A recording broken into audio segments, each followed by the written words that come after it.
এছাড়াও তোমরা দেখবা পৃথিবীতে যত সাম্রাজ্য ধ্বংস হয়ে গেছে এ পর্যন্ত, তার অস্তিত্ব পাওয়া গেছে। যেমন সিন্ধু সভ্যতা, সেখানে মূর্তি পূজা ছিল।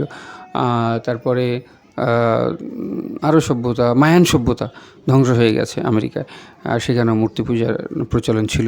মূর্তি পূজার প্রচলন ছিল সারা পৃথিবীতে। এইগুলো শয়তান এদেরকে বিভ্রান্ত করে এদেরকে এদিকে নিয়ে গেছে। শয়তান যেদিকে নিয়ে গেছে এর অনেক সিস্টেম আছে। যেমন শয়তান যেহেতু রূপ ধারণ করতে পারে, সে বিভিন্ন রূপে হাজির হয় মানুষের অন্ধকার রাতে, বলে যে তোমরা এরকম এরকম ডাকবে, সে হাজির হবে।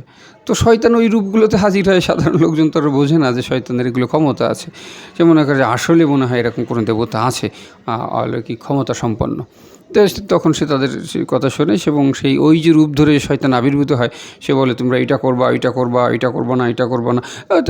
কথা বলতে তারা মনে করে এই হলো ঈশ্বর, এই মনে হয় সৃষ্টিকর্তা। সে বলে আমি সৃষ্টিকর্তা, আমি পৃথিবী সৃষ্টি করেছি। হ্যাঁ, যেহেতু ইবলিশ শয়তান তো আল্লাহ পাকের অনেক কিছু জানে, সে বলে, সেই এই কথাগুলো বলে, বলে বলে যে এইভাবে এইভাবে এইভাবে আমি তোমাদেরকে সৃষ্টি করেছি, হ্যান ত্যান আমার কথা। তারা ওই দেখে যে এটা আসল তো এর অলৌকিক ক্ষমতা আছে, তো সেইভাবে তার দিকে ধাবিত হয়। সে বলে তোমরা মূর্তি পূজা করবা, হ্যান করবা, ত্যান করবা।